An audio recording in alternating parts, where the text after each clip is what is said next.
So the Spotify and many of the streaming services have been talked about, but the one question somebody asked is how people are using Spotify with their DJ businesses. And I wanted to kind of get because I've actually been putting thought into this, and this is going to be one of the videos I shoot up at Itasca this weekend.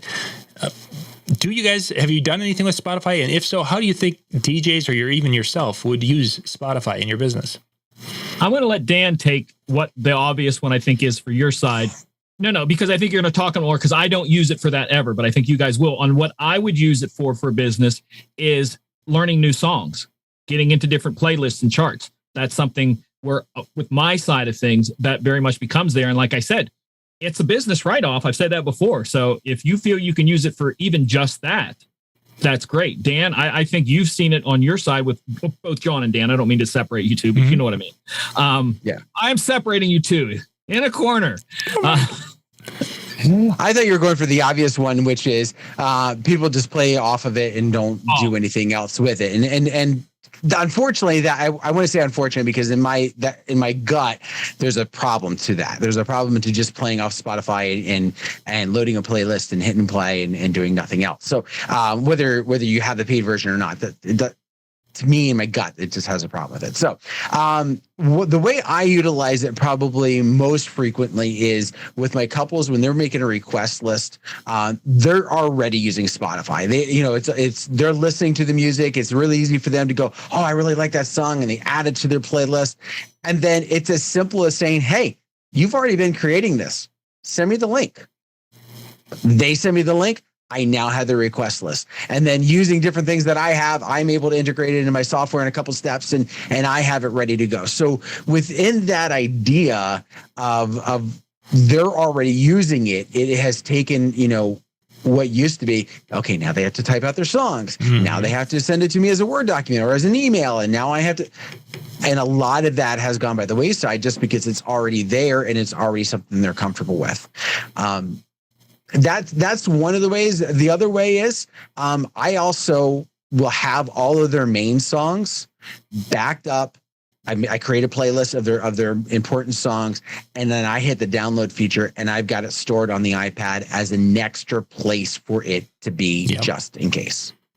I want to throw out something there to add to that, to assist that. There are sites out there where you can transfer playlists from Spotify to other things.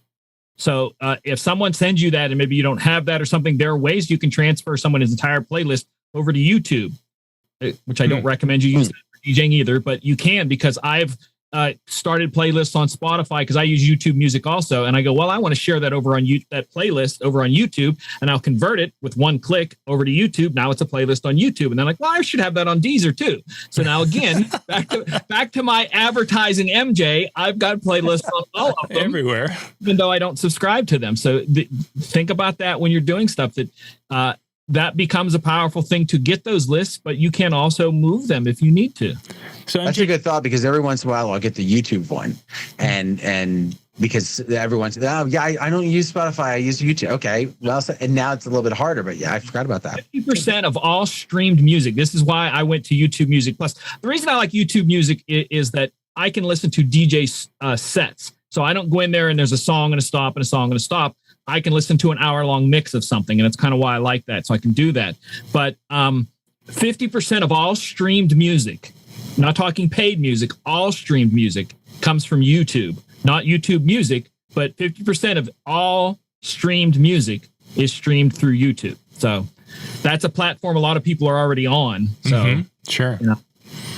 MJ, you mentioned that you use it to discover music and doing some music. How are you finding places to, because I've gone in there and you do a search, looking for, 90 songs that don't suck, and there's a playlist that comes up type of thing. But how are you finding music for what you're looking for? It's a simple thing that, again, I make playlists. I make a playlist called something, and I go to someone's playlist that has stuff, and I'll listen, and I'm like, oh, I want to listen to the song. Or the next one, I'm like, oh, I don't want to listen to that one. I'll skip it. Oh, I like this one. Add to my playlist. Okay. So then it becomes saved on my playlist that I can go back later and add it to a crate if I want to. There's a lot of different things you can do like that. But one of the things I like about it is that it reminds me of songs that I forgot about. Like, crap, I could be playing that. Yep. That's a good song. So I like other people being my DJ with stuff like that. So I get to hear, it keeps things fresh. You get to hear another person's point of view. And more often than not, you will find someone have something that you forgot about, and you're like, "Oh, yeah, I'm gonna. This is now going into a playlist." So that's kind of what it is. Random search, like you said, John, and just kind of flow with it. One of the things that I found that it was accidental. Somehow I had hit the enhance button on a playlist that I had created from something. And I got down to the end of the playlist and it kept going. And I wasn't really paying attention. It was just kind of in the background.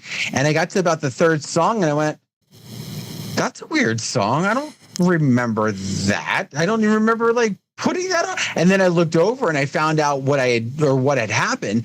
And so another way that you can do it is to take advantage of the enhance, or if you hit add song to a playlist that you've already created, it will find other stuff that kind of fits within the same idea or same artist, same genre. The radio button too. You can be listening to a song and say start radio, and it will build a radio station around that song, whether it be year, style, whatever, which I do that a lot also.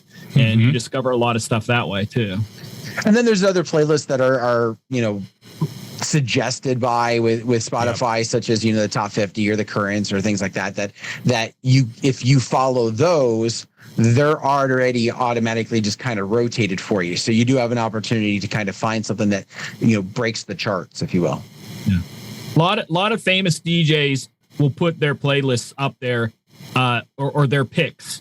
And that's a good way to even just go and say, I love this DJ, what he does. Go and just look at what he picks. And you might find several in there. They're like, I never thought of that.